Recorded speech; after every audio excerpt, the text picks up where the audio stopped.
Action. Okay, this is our Kwixseal machine here. As you can see, it's just a hot glue gun with a 30 to 50 pound hopper of hot glue.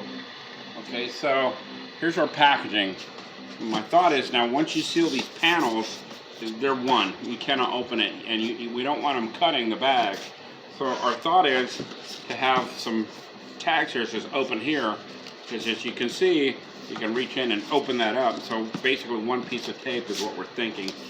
And this is our test. We'll test a few different types of seams. We might want to do a, something like that maybe, something like that, I don't know. We're just going to have to experiment and see which ones we want to do.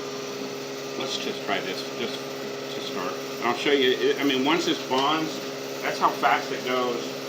Once it bonds, you cannot separate these lids. They'll set up immediately. So I was thinking something like this, guys, which still gives you no bond here. These panels are sealed permanently, and right here you can see a good 6-8 inches. And then the top thing, go ahead and just tape that one seam like that. You could do this. It's almost wasting tape at that point. So just wait a few minutes. Sometimes you can flip it over at that point, so you get a really good seal. And I see a lot of tape here. This we can permanently seal, no problem. No tape would be needed. At least that's what we're thinking.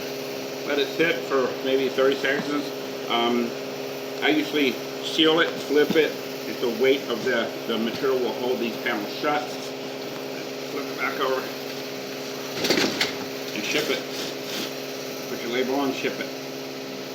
And cut. Woo! That was a little over 2 minutes.